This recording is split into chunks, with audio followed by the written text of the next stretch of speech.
அனைவருக்கும் வணக்கம். நேராக டாபிக் போயிடலாம். இப்போ நிக் ட்ரெண்டன் எழுதிய அதிகமாக சிந்திப்பதை நிறுத்துங்கள் என்ற புக்கிலிருந்து ஒரு 6 முக்கியமான பாயிண்ட்ஸை பார்ப்போம். இது ஆங்கிலத்தில் ஸ்டாப் ஓவர் திங்கிங் என்று வந்துள்ளது. அதாவது நாம் பார்த்திங்கன்னா மனம் ஒரு குரங்கு மாதிரி நிறையா சிந்திச்சுக்கிட்டே இருப்போம். அது அலைபாயும். அதனால் அந்த ஓவர் திங்கிங் ஆகும்போது என்னென்னா நம்மளுக்கு மன அழுத்தம் ஏற்படும். அந்த டிப்ரெஷன்லேருந்து வெளியே வரத்துக்குள்ள போதும் ஆகிடும். இதை எப்படியெல்லாம் நிறுத்துவது அப்படிங்கிறது தான் இந்த புக்கினுடைய முக்கியமான விளக்கங்கள். ஒரு 6 பாயிண்ட்ஸாக நம்ம பார்த்துருவோம். ஃபஸ்ட்டு பாயிண்ட் மன அழுத்தம், எதிர்மறை சிந்தனைகள், கவனச்சிதறல், பதற்றம் போன்றவற்றிலிருந்து விடுபடுங்கள். அதாவது நீங்கள் மன அழுத்தம், எதிர்மறை சிந்தனை, கவனச்சிதறல், பதற்றம் ஆகியவற்றிலிருந்து விடுபட வேண்டும் என்றால் நீங்கள் இயற்கையை கொஞ்சம் ரசிக்க கற்றுங்க. உங்கள் வேலை செய்கிற இடத்தையும் ரசிக்கிறது கற்றுங்க. வீட்டையும் ரசிக்கிறது கற்றுங்க. எல்லாமே ஒரு ரசிக்க நீங்கள் கற்றுக்கொள்ள வேண்டும். அப்புறம் நீங்கள் எல்லா இடத்தையும் சுத்தமாக வச்சுங்க. உங்கள் வீடு, வேலை செய்யும் இடம், மற்றபடி உங்கள் சுற்றுப்புறம் எல்லாத்தையுமே கொஞ்சம் சுத்தமாக வச்சுங்க. அமைதியாக இருப்பது போல் உணருங்கள். நீங்கள் தான் உணரணும். உங்கள் உள் மனசில் நீங்கள் உணருங்க. நீங்கள் இந்த வேலை செய்கிற இடத்துல நான் ரிலாக்ஸாக இருக்கிறேன் அப்படின்ட்டு அடிக்கடி உங்கள் உள் மனதில் கூறிக்கொள்ளுங்கள். அதை ஒரு மனச்சித்திரமாக காணுங்கள். எப்பயுமே ஒரு ஹாப்பி மூட்லே இருக்கிற மாதிரி நீங்கள் செய்து கொண்டீர்கள் என்றால் கண்டிப்பாக மன அழுத்தம், எதிர்மறை சிந்தனைகள், கவனச்சிதறல், பதற்றம் ஆகியவற்றிலிருந்து நீங்கள் விடுபட முடியும். அதனால் நீங்கள் ஒரு அமைதியான சூழ்நிலை உருவாக்குங்க. அமைதியான பிளேஸுக்கு போய் ரசிங்க. பாயிண்ட் நம்பர் 2, தற்போதுள்ள யதார்த்தத்தை உணருங்கள். அந்த யதார்த்தத்தை கண்டுபிடியுங்கள். எதிர்காலத்தை திட்டமிடுங்கள். எப்படின்னா நீங்கள் இப்போ இருக்கிற யதார்த்தத்தை பாருங்கள்.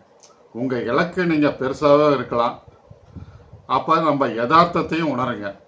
இந்த யதார்த்தத்துலேருந்து நம்ம சிறிதாக தான் முன்னுக்கு வர முடியும் அப்படிங்கிறத நீங்கள் உணருங்க. ஏன்னா யதார்த்தம் அதுதான். நீங்கள் ஒரே பாட்டில் அண்ணாமலையில் படத்தில் வர மாதிரி பணக்காரன் ஆக முடியாது அப்படிங்கிறத நீங்கள் புரிஞ்சுங்க. நிறையா படத்தில் இந்த மாதிரி தான் வரும். அந்த மாதிரிலாம் நாம் ஆக முடியாது. அதனால் யதார்த்தத்தை நீங்கள் உணருங்க.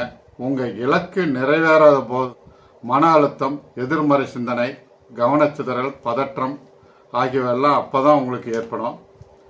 அப்பொழுது யதார்த்தத்தை உணருங்க. இதுதான் நம்மளுடைய நிலைமை, இதுதான் யதார்த்தம், நம்மளுடைய சூழ்நிலை எவ்வளோதான், நம்மளுடைய பண செல்வாக்கு எவ்வளோதான், நம்ம ஃப்ரெண்ட்ஸு ரிலேட்டிவ்ஸ்ட செல்வாக்கு இவ்வளோதான் அப்படிங்கிறத உணருங்க. அந்த இலக்கு நிறைவேற உங்கள் சூழ்நிலையை நீங்கள் மாற்றுங்க. கொஞ்சம் கொஞ்சமாக எதாவது மைனஸாக இருக்குதோ அதெல்லாம் ஒரு ப்ளஸ்ஸாக கொண்டு வருங்க. ஒரு இன்ச்சாக தான் நீங்கள் மாற முடியும், அதை மாற்ற முடியும் அப்படிங்கிறத புரிஞ்சுக்கங்க. கண்டிப்பாக ஒரு இன்ச்சாக சிறிதாக முன்னேறிக்கொண்டே இருந்தால் நீங்கள் அந்த சூழ்நிலையை முழுவதும் மாற்றிவிட முடியும். அந்த மாதிரி ஒரு யதார்த்தத்தை கண்டிப்பாக உணருங்க. பாயிண்ட் நம்பர் 3, பெற்றோர்கள், ஆசிரியர்கள், சூழ்நிலைகள் ஆகியவைகளால் ஏற்பட்ட எதிர்மறை எண்ணங்கள் தான் நம்ம மனசுக்குள்ளே இருக்குது. அதாவது நம்ம எதிர்மறை எண்ணங்கள் எங்கேருந்து உருவாது? நம்ம பெற்றோர்கள், நம்ம ஆசிரியர்கள், நம்ம சூழ்நிலைகள், இதுதான் காரணம். அதாவது நம்ம பெற்றோர்கள் எப்படிலாம் நம்மளை வளர்ப்பாங்கன்னா, நாம் ஏதாவது ஒரு பெரிய இலக்காக நம்ம அவங்ககிட்ட சொன்னோம்னா அதெல்லாம் உன்னால் முடியாது அப்படிங்கிற மாதிரி எடுத்தோன்னு சொல்லுவாங்க. பேராசை பெருநஷ்டம் அப்படின்னு சொல்லுவாங்க.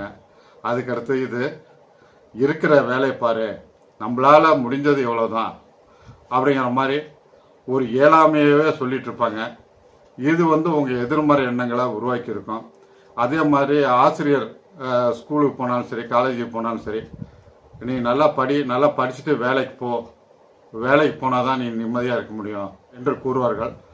இதன் மூலம் நம்ம மனசுக்குள்ளே எல்லாம் எதிர்மறை எண்ணங்களே இருக்கும். நம்ம வேலைக்கு போகணும், நம்ம பிஸ்னஸ்லாம் செய்யக்கூடாது அப்படிங்கிற மாதிரி எதிர்மறை எண்ணங்கள் உங்களுக்கு உருவாக்கப்பட்டிருக்கும். அதெல்லாம் நீங்கள் மாற்றுங்க. அதே சமயத்தில் நம்ம சூழ்நிலை ஏழ்மையான சூழ்நிலையாக இருக்கும். நம்மளுடைய குடும்பம் நடுத்தர குடும்பமாக இருக்கும். இந்த சூழ்நிலையை விட்டு நீங்கள் வெளியே வரணும்னா ரொம்ப சிரமப்படணும். எதிர்மறை எண்ணங்கள் நிறைய இருக்கும். அதெல்லாம் நீங்கள் மாற்றியே ஆக வேண்டும். சிறிது சிறிதாக நீங்கள் மாறணும்.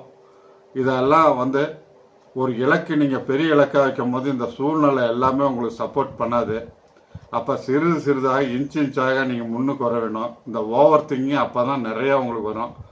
நம்மளால் முடியுமா முடியாதா, என்ன பண்ணுறது, யாரும் நம்மளுக்கு சப்போர்ட் இல்லையே, ஒரு தனிமையில் இருக்குமே அப்படிங்கிற மாதிரி நிறைய எண்ணங்கள் வந்து போகும். அப்போ உங்கள் உள் மனதில் சொல்லிக்கொள்ளுங்கள், கண்டிப்பாக என்னால் முடியும், நான் சிறிது சிறிதாக முன்னுக்கு வந்து கொண்டிருக்கிறேன், என்னுடைய சூழ்நிலையை நான் மாற்றி கொண்டிருக்கிறேன் என்று நீங்கள் பாசிட்டிவ் வேர்ட்ஸையே உள்ளுக்குள்ளே சொல்லிக்கிட்டே இருங்க. கண்டிப்பாக அந்த ஓவர் திங்கிங்கும் மறையும். உங்கள் சூழ்நிலையும் உங்களுக்கு இடம் கொடுக்கும். நீங்கள் ஒரு செல்வந்தர் ஆகிவிடுவீர்கள். பாயிண்ட் நம்பர் 4, ஓவர் திங்கிங்க்கு காரணம் என்னென்னா நம்ம பரம்பரை குணம், 2வது நம்ம சூழ்நிலை, 3வது நம்ம பாசிட்டிவாக நம்ம சூழ்நிலையை எடுத்துக்கிறதுல. நம்மது பரம்பரை குணம் அப்படின்னு பார்த்தீங்கன்னா ஜீன்கள் மரபியல் பண்புகளை கடத்துது அப்படின்ட்டு நம்ம ஏற்கனவே சின்ன வயசில் படிச்சிருப்போம். இதே தான் இங்கேயுமே. நம்மளுடைய தாத்தா பாட்டி அப்பா அம்மா எல்லாமே ஓவர் திங்கிங்லாம் நிறையா இருப்பாங்க.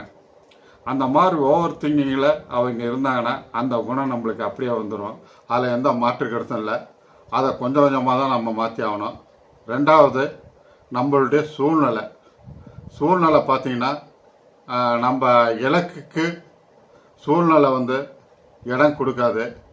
நம்ம சூழ்நிலை ஏழ்மையான சூழ்நிலையாக இருக்கும், நடுத்தர வாழ்க்கையில் இருக்கும். இப்படி தான் நம்ம ஒரு 90% மக்கள் இருக்கிறோம். அப்போ அந்த சூழ்நிலை நம்மளுக்கு எதிர்மறை எண்ணங்களை கொண்டு வரும். அதனால் நம்ம அந்த சூழ்நிலையில் பாசிட்டிவாக இருக்கணும். 3வது பாயிண்ட்டு அதுதான் நம்ம முக்கியம். எப்பயுமே ஒரு பாசிட்டிவ் நேர்மறை எண்ணங்களை வளர்த்துங்க. அதனால் அப்படியே கொஞ்சம் கொஞ்சமாக படிப்படியாக சூழ்நிலை மாறும். உங்கள் பள்ளி கல்லூரி எந்த இடத்துலையுமே நீங்கள் பாசிட்டிவாக இருங்க. அதே மாதிரி நீங்கள் வேலை செய்கிற இடம் அதுலேயுமே நீங்கள் பாசிட்டிவாக இருங்க. உங்கள் மாத வருமானத்தை பெருக்கிக் கொள்ள என்னென்ன வேலை செய்ய முடியுமோ அத்தனை வேலைகளும் செய்யுங்க. என்ன நம்ம திருடக்கூடாது, பொய் சொல்லக்கூடாது, மற்றவர்களை ஏமாற்றக்கூடாது. இந்த 3 விஷயத்தை மட்டும் கடைப்பிடிங்க. வேறு எந்த வேலை வேணாலும் நீங்கள் பண்ணலாம். எல்லா வேலையுமே சிறப்பான வேலை தான் அப்படிங்கிறத உணருங்க. நீங்கள் நேர்மையான எண்ணங்களை அதே மாதிரி வளர்த்து கொள்ளுங்கள். விடாமுயற்சி, தன்னம்பிக்கை, உழைப்பு, இந்த 3 குணங்களையும் நீங்கள் வளர்த்துங்க. இந்த 3 குணங்களையும் நீங்கள் வளர்த்து கொண்டாவே நேர்மறை எண்ணங்களால் உங்களுடைய உள் மனது நிரப்பப்படும். அதில் எந்த மாற்று கருத்தும் உங்களுக்கு வேணாம். அதே சமயத்தில் நிகழ்காலத்தில் வாழ கற்றுக்கொள்ளுங்கள். அதாவது எதிர்காலத்தில் என்ன ஆகுமோ ஏதாகுமோ, நம்ம பசங்களை படிக்க வைக்க முடியுமா, நம்ம பெண் குழந்தைகளையோ நம்ம மகன்களையோ சிறப்பான இடத்தில் கல்யாணம் செய்து வைக்க முடியுமா, நம்ம உடல்நிலை ஆரோக்கியமாக இருக்குமா அப்படின்ட்டு நிறைய எதிர்காலத்தில் நம்ம ஒரு பயம் இருக்கும். அந்த பயத்தை நீங்களாம் களைஞ்சிடுங்க. எதிர்காலத்தை பற்றியே சிந்தனை பண்ணாதீங்க. இன்றைக்கி இருக்கிறது ப்ரெசண்ட்டு நிகழ்காலம் மட்டும்தான். இந்த நிகழ்காலத்தை எப்படி சிறப்பாக செய்யணும் அப்படிங்கிறத மட்டும் பாருங்கள்.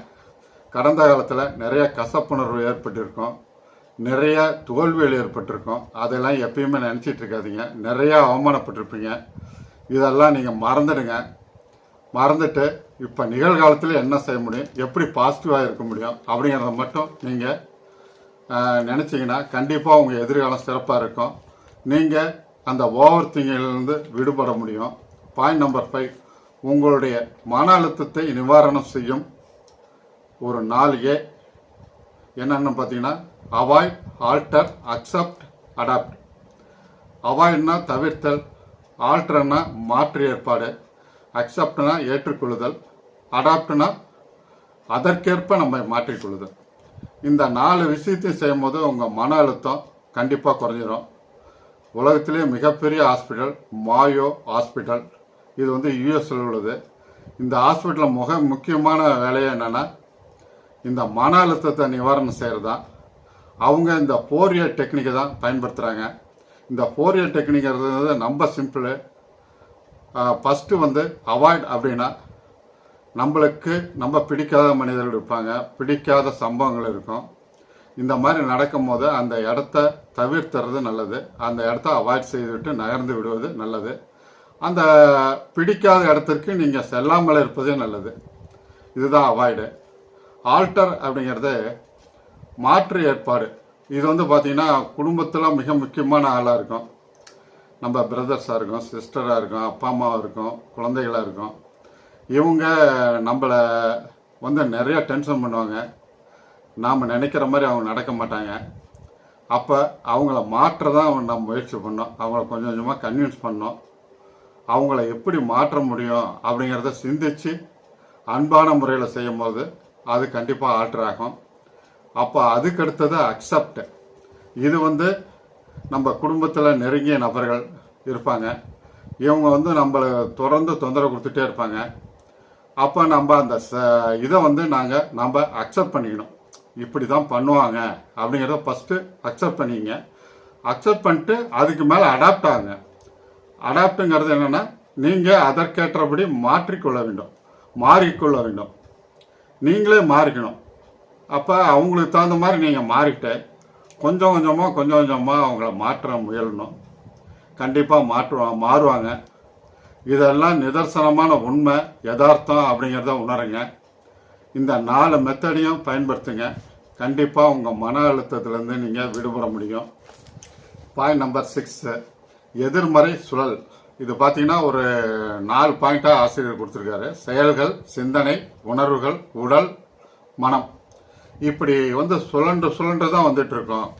ஃபஸ்ட்டு நம்ம இலக்கு நிறைவேறாத போது என்ன ஆகும், நம்ம செயல்படும் போது இலக்கு நோக்கி நம்ம செயல்படுறோம். அப்போ அந்த இலக்கு நிறைவேறவில்லை அப்படின்னா பார்த்தீங்கன்னா எதிர்மறை சிந்தனை நம்மளுக்கு வந்துடும். அதுதான் சிந்தனைன்னு சொல்கிறாரு.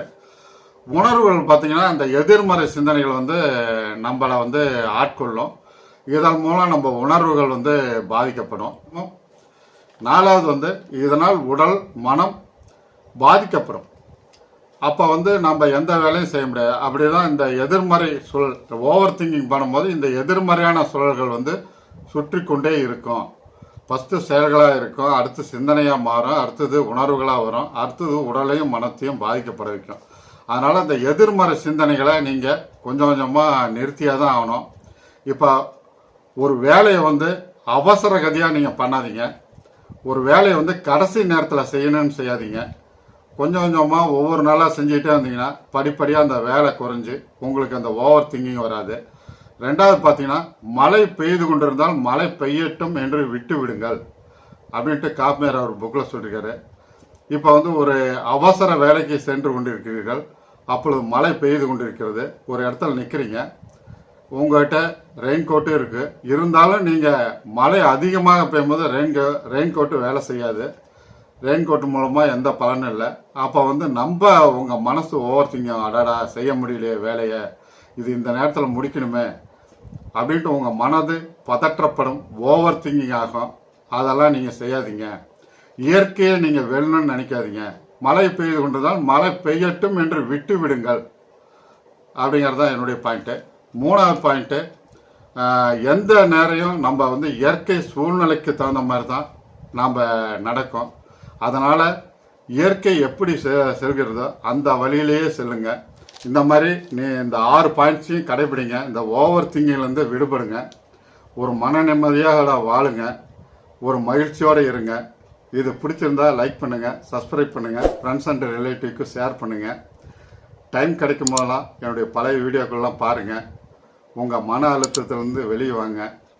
நான் அடிக்கடி எனக்கு மன அழுத்தம் ஏற்படும், ஓவர் திங்கிங்கும் ஏற்படும். அந்த சமயத்துலலாம் நம்ம இலக்கு நிறைவேறாத போது பகவத்கீதையை நினச்சிக்குவேன். பகவத்கீதையில் அவர் கிருஷ்ண பரமாத்மா என்ன சொல்லியிருக்காருன்னா, நாம் வந்து கடமையை செய், பலனை எதிர்பாராதே அப்படின்னு சொல்லியிருக்காரு. நம்ம கடமையை சரிவர செய்து கொண்டே இருந்தால் பலனை அந்த பகவான் கொடுத்து விடுவார் அப்படிங்கிற நம்பிக்கை எனக்கு இருக்குது. நம்ம என்ன வேணாலும் நீங்கள் நினச்சி பாருங்கள், 5 வருஷம் 10 வருஷம் நீங்கள் ஓட விட்டு பாருங்கள், கண்டிப்பாக நம்ம செய்த வேலைக்கு உண்டான பலன்கள் கண்டிப்பாக நமக்கு கிடைச்சிருக்கும். அதனால் இந்த ஓவர் திங்கிங்கை இன்றோடு கைவிட்டு விட்டு நீங்கள் மிகப்பெரிய செல்வந்தராகக்கூடிய தருணங்களை எதிர்பாருங்கள். அடுத்த காணொளியில் சுவாரஸ்யமான விஷயங்களுடன் உங்களை சந்திக்கிறேன். நன்றி, வணக்கம்.